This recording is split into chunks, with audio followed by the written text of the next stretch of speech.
You're listening to 89.7 FM Eastside Radio. This is Natasha and The Dialogue Show, where we interview remarkable people. Today I have on the show Elly Bradbury, who is a producer, author, or soon-to-be author, very soon-to-be author, and a campaign manager on critical issues. Now we're going to explain what a whole lot of those things are, because she's one of those women who have lots of strings to her bow and has done an incredibly interesting number of things in her life. Elly, thank you for coming on the show. Hey, Natasha, how are you? Thanks for having me. I am going to ask you some really interesting questions about your fantastic life, which has not been a particularly long life because you're still lovely and young. But you have worked with phenomenal people throughout. I mean, all these incredible celebrities that we hear about all the time. We're going to touch on them a little bit later. But you've had exposure to what I would have to say is an incredible amount of pain and suffering, and also joy and love. So you've sat on both sides of this interesting spectrum of life. Let's take you back. You were born in the UK. How was that? Do you remember that? Do you remember the I was there birthing? for 7 years. Do you remember the birthing experience? The birthing experience, I'm sure, was painful and joyful. Just to capture the back end of your introduction to me. By the way, it's lovely to be introduced as a remarkable and unique individual. Thank you. I think when you live your life, you don't plan that to be the outcome, do you? No, you don't. Well, I think you just try hard, don't you? You just try. You just do. You put one foot in front of the other and you do what you think is right with what's in front of you at the time. So, we all live with regrets. But coming back to being born in England, I really just remember lots of welly boots. Yep. And my father built dams. Okay. So water and soil was his passion, and I just remember tramping around lots of dams, and we were always positioned in locations that were very far removed from town centres. So we'd have a 4-wheel drive and we would bounce around in fields and paddocks and that was England for me, country, dales, hills and dales. But then you went to Hong Kong. I know. Now there's no sort of, I can't imagine too many dams. Contrast. Total contrast. Well, his dad, he was working in the New Territories, so right on the edge of China, and the family was stationed on the Hong Kong island. And he spent much time in the New Territories, and also was particularly interested in water and sailing, and so he worked for the Royal Navy Reserve in his spare time, and he was picking up many migrants who were, or refugees who were trying to flee China to get into Hong Kong, and he was returning them back to the mainland. So he, so that was my first introduction really to the experience of displaced individuals, how he managed his concern with the way those people were treated at that time. And then to Perth, into the middle of nowhere again. Back to the middle of nowhere. Honestly, my parents, if they could find a house further away from civilization, then I would have to, I'd be giving them awards. The back of our house had natural bush that I was told connected with Adelaide. So, right. So what about friends and social life and all of that? Yeah, tricky. I was, at the time, fortunate enough to have a scholarship to go to a music school, but the music school was a good 2-hour bus ride away. So not dissimilar to living in the Blue Mountains and catching a bus to Sydney Grammar. So I spent so much time on the bus, and I became quite an interior person because of that. So quite reflective, quite analytical. I spent a lot of time in my own head, and my friends were in the city, and so if I was lucky enough, I managed to later on in my later teens emerge myself in other family houses, and do the sleepovers, and but really I had and it explains a lot now why I'm very comfortable with my own company. Now, the singing was, you had an absolute talent. So you had a marvelous voice, and still do have a marvelous voice, obviously. But you had a very tricky experience which kind of changed your direction, your life direction. And we'd love to hear about that, because it's funny and sort of sad at the same time. I think it's the very piece. If you want to start a conversation around resilience, this would have to be the first chapter. And it's taken me many years to be able to talk about it with a smile on my face, because there was deep shame around it. But as a teenager, this was no ordinary school. This was a school where I was, seated between now two of Australia's premier mezzo-soprano and sopranos, wow, and who have extraordinary careers, and I would sit between them and I would sing, and I could hear their very, very beautiful voices, and I was quite intimidated by the quality of their natural gift. And I stood up to sing at a graduation piece, and I was 18 at the time, 17 turning 18, and I had a very tight-fitting dress on. I was standing in the wings as my name was being called out to sing this graduating aria to this very large audience. And as my name was called out, my body let me down, and I pooed my pants. There's no other way to describe it. And I remember saying to the friend standing next to me, I think I've had an accident, and of course it rippled. The news rippled down the queue of everybody standing backstage waiting to go and sing. And of course there was this titter of laughter, and I had to sidestep onto the stage. It didn't occur to me to suggest somebody else go on instead of you. I just didn't have that presence of mind at the time, so I stood there on stage with this clump. Oh my goodness. And in my pants, and my brain moved into hyperdrive, and I still remember it to this day, because it became the beginning of me trusting that I can manage a crisis. Because I stood there, I sang. Apparently nobody would have noticed that there was anything I'm uncomfortable untoward for you hearing that story, and I've heard a lot of stories in here, a lot of personal stories. I'm uncomfortable for you as a woman. That is very confronting. Especially at that age as well. Terrible. I mean, and to be on a stage and to be singing, dancing for your supper, so to speak. And I remember this moment so clearly, because I found myself sort of hovering above. It was an aerial moment. As I'm singing, I'm thinking, why am I here? Why am I on the stage? How did I find myself here? Do I really want to sing? Is this something I want to put myself through again? Do I have a real need to do this? And I remember feeling this awareness that my mother was living vicariously through me, and she'd always wanted to be a performer. And I think I found this convenient plot, this narrative around this situation, that I actually didn't need to be a singer. It wasn't something I needed to do for myself, and that I now knew I could, but it wasn't something I needed to turn into a career. And I felt this real sort of attraction to being behind the scenes and producing and directing, and that's what it led me there in many ways. So if I hadn't had that incident, I wouldn't have inspected whether or not I really needed to, put my talent on display. So your talent went behind the scenes, and you went into producing. So you went into producing, and you obviously touched on a lot of different areas in that production process. And tell me a little bit about what a producer actually is. There are different types of producers. You can have a line producer, who would be someone who oversees the budget, ensures that everything is delivered on time and to schedule. You have a creative producer, who would develop an idea, bring a team together, pitch it, sell it. You have an executive producer, who is somebody who's brought in as a mentor to an emerging producer, or has some gravitas or weight to their name, so can trigger funding or attract other partners. And I had sat as a creative producer, and then it became an executive producer when I eventually worked for an American studio as a studio executive. You had an incredible number of women that came through your life that taught you a lot about the industry. They really mentored you, showed you the way.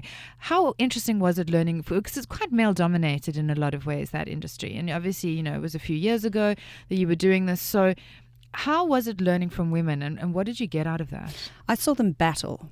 I saw, and a standout reference would be a woman who had been posted to Sydney from California, from Hollywood, and she was in her sort of early retirement. It was one of those kindness positions, and she found, and this was in the 90s, late 90s, she found that working with Australian men in the film and television industry she was shocked. She saw a lot of misogyny, and she found herself having to adapt to working with men in these meetings where there was very little value for her skill, and she applied humour, and she would task us before we entered a meeting, and she'd say, okay, well, we're going to hand out prizes for the best tap dancer. We're going to, meaning tap dance your way to the outcome we want, or make it difficult for them, make it really, really, really hard. Because in some instances we were pitching for business, and in other instances people were pitching to us for business.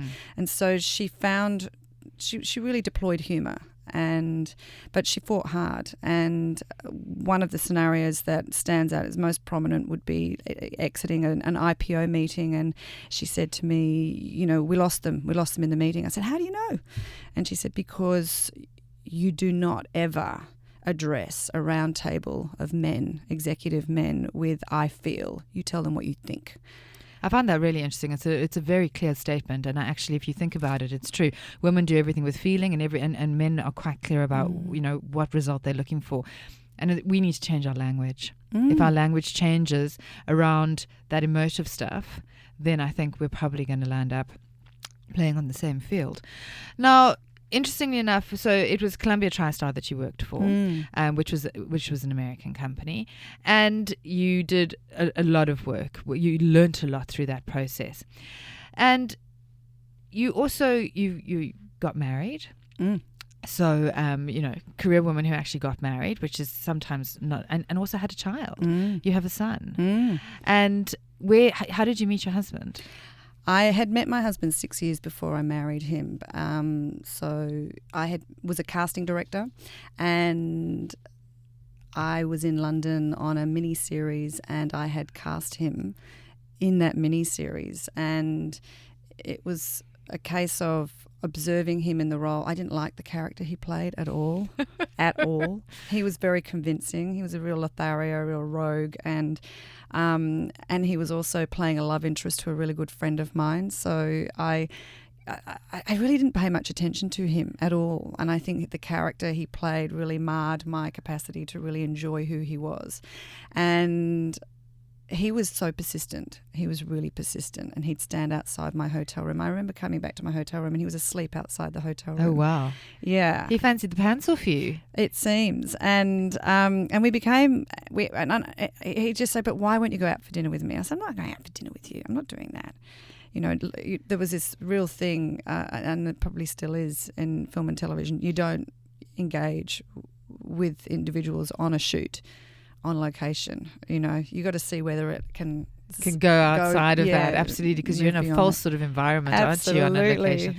So you got married, and you had your beautiful son. You have a stepson as well, but unfortunately, your husband got sick. Very unexpectedly.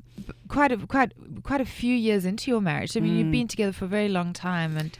Yeah, I was 26 when I met him on that trip in London, and it really was a case of not looking back. We connected, and there was a sense that we'd known each other before, and I had a real sense that we were going to be together. And despite the fact that he wasn't perhaps who I had expected myself to be with, it was just a given. It was going to happen. This is what we were going to do. And so I knew that, really had a strong sense of that. And we were together for 17 years. And he was diagnosed with cancer at the end of 2013, and a terminal cancer, and died in the following August. So it was October. We had about 8 months with him, but he was given 3 months to live. Wow. We're going to revisit the bucket list experience that you had with your husband, after we've spoken a little bit about the experience that you had with the international aid agencies that you worked with, and with the critical issues that you dealt with. I mean, you went from this TV experience where you were producing, and obviously, it was all sort of first world kind of experiences, problems, which we don't really have, and all of a sudden thrust into the third world with a celebrity on your back, literally. So you've done Deborra Lee Furness, Hugh Jackman, Fifi, Melissa Doyle, Rebecca Gibney, High Five, and I imagine a list that goes on for forever. And you've taken these people into third world countries to expose critical issues with them. How did you get into doing this? Was invited in, and it was a case of, and this has always been my career path, I come into contact with someone and they look at perhaps what my skill set is and invite me in, and it was like that in this case. A really good friend of mine who, at the time that I met her, it was a bit of a blind date and we had a bit of a girly crush on each other. Don't you love those girly crushes? No, they're sometimes even better than the boy crushes. Well, she stayed. I did. Right. She's a good one. She's a keeper, and she was fascinated with a way to, parlay my skills into international aid, because she was a strategic director for an international aid agency, and I think really she just wanted us to work together. And she asked me if I wanted to come and build an ambassador stable, and I very naively said yes. I didn't even investigate I didn't even research it. I had come out of maternity leave and I didn't want to go back into film and television. I had skills. I knew they were applicable, and I knew they were applicable to a number of different sectors. I hadn't decided which sector I wanted to move into. It wasn't a career plan, let me tell you. There are people out there who go and devote their lives to getting the qualifications to enter into this sector. And today I don't think I would have been given the opportunity that I have been given, because you really do need to understand the conflict resolution. You really need to understand community development. You really need to understand the basics, the fundamentals. And I was just thrown on a plane with people who have an expectation that there's a script, there's a plot, there's a narrative, that we know what's going to happen, that there's a schedule. And I literally had no idea where we were going to land. I mean, I knew where we were landing. I knew we had a program team there to meet us, but that didn't mean I knew how to navigate the cultural issues in each location. You dealt with things like maternal child health. With sort of critical change, with adoption. You've dealt with these millennial development goals, which were set out. And, coming into contact with that in a third world country where there is nothing. I mean, you explained that, Rebecca Gibney when you went to the hospital, there was no electricity, no running water. And that must be so confronting when don't you want to give them stuff? I think the first trip, fortunately for me, was a recon trip. And if I hadn't had that experience of travelling with my friend who was the strategic director, and I remember saying to her, "Where's the condoms? I don't understand why there's an AIDS epidemic here. Where's the condoms?" And she looked at me and she said, "Look, if AIDS is the critical issue you're concerned about, then you need to go and join an AIDS agency." And I said, "But I need to understand why they don't." And it took time for me we had to find the woman who was managing the HIV/AIDS prevention program, and she was able to explain to me that, in terms of faith, the faith in this particular region prevented them from interfering with God's law. And then it takes you back. So it's not just about the condoms, it's about dealing with... That's right. So her job was particularly difficult because she was competing with God, really, on a daily basis in terms of converting mindset and converting cultural values and belief systems and faith. And, it was so much more complex than I could have imagined, not least of all distribution of... we're having difficulty getting water to people, let alone little plastic condoms. So it's that, so if I hadn't had that experience, I wouldn't have been so patient or so accommodating, taking in high-profile individuals out who are used to being given answers immediately. And often when you're in these places, those individuals culturally want to present the best story, the best case scenario, not the worst. So let's just very quickly, because I want to get through some other things. If I call their names out, I want you to give me the one thing that struck you about each person. Okay, so Deborra Lee Furness. Dynamic. Hugh Jackman. Welcoming. Fifi Box. Funny. She is funny. I love that woman. Melissa Doyle. Considered. Rebecca Gibney. Intelligent. Well, we've got high five. I don't know where we go with that. High five. Ingenues. Right. I'm proud of you. You did really well there.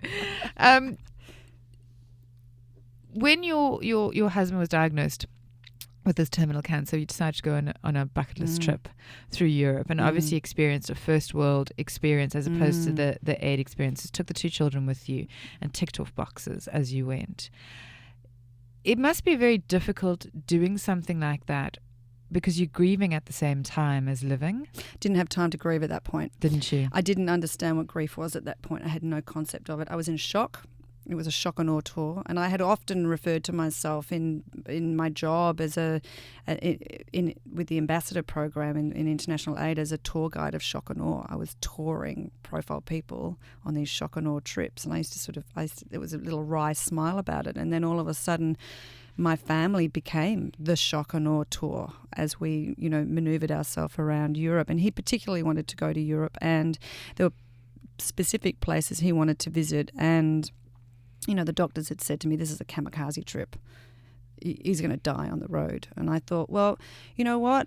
If I'd ever questioned why I'd had this opportunity to work in international aid and take people out to developing world places where I had to have evacuation plans in place and I had to work with embassies and they needed to be aware of our presence in a country, then nobody else could do it. I had the fundamental skills to take him on this trip, and I thought, well, it's what he wants to do. I hadn't really considered, as is always the case with me, I plunge in feet first, and then afterwards, it's always that case. If I'd known, I wouldn't have done it. I would never have done it if I'd known. But you did it. But I did it. And, I have to say, I could not have done it without the boys. My stepson, who's now 26, is a remarkable human being. He studied politics, philosophy and economics at Oxford. Wow. He's no slouch, and somebody who is particularly capable of separating the emotion from he's a very pragmatic individual. So, we managed really well together. You also apparently didn't do so well on the pain meds, and your husband was an absolute trooper. You said, yeah, he was. Even though the administration of the drugs not so good on your part, but no. You've now been going through, as you were saying to me, the grief process. You thought that you could sort of intellectualize it, get a book and read through it and go, okay, I get that, and kind of move on. But you've actually found that the process for you, as with so many other people, is a process. Damn it. And I'm laughing, not. So this has been your process for the last couple of years with your husband. Passed in 2013 towards the end of 2014 wasn't it? So this has been your journey, but you've had to sort of get up and keep going, and you've written a book. I have. Well, not by choice. It's nearly given me heart failure, I have to say. If someone had said to me, you're going to write a book about this, I wouldn't have believed it. I wish I'd kept a diary because, but mind you, your memory, it's extraordinary what happens when you permit yourself to return to certain moments in time, and then all of a sudden the memories just come flooding back. They really do. And my husband had been writing a book for 10 years prior to his death, and as he was dying, I could see from a legacy point of view there was this great grieving process for him around having to let go of this incompleted work. And I had said, would you trust me to have it published for you? And I could see that from his point of view, that probably wasn't the best outcome, but... Well, it wasn't, was it? Because what happened when you gave them the book? Well, it was a case of, could you just help write some bridging gaps here? And so I did, and I honestly did. Now I look back at it and I think, who did I think I was? I threw some open-hearted, stuff on the page, and they literally looked at this and sort of moved his material aside and said, we'd like you to write your story. And, they asked me many questions, and I think probably because I was so raw at the time, and I was so open-hearted and so willing to share what I was experiencing and where I'd been. And, I had borne witness to a lot of pain and suffering before my husband died. But within that, there's a lot of humour. There's a lot of funny stories. There are a lot of chaotic adventures that I'd had along the way. And so, there was this sort of real running theme of resilience, and I think I was really interested in exploring that for myself. And to be honest with you, I have now a book that various chapters I send out to people like Rebecca Gibney to get their blessing, because I've had to recount some of those those trips, and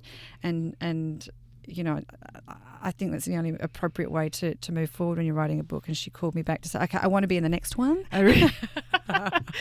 He actually left you a beautiful legacy, because if you think about it, he gave you a way of coping with it. And to writing this book, he's allowed that grief process. It is a gift. It's a beautiful gift in many ways, a remembrance, and just something very special for you.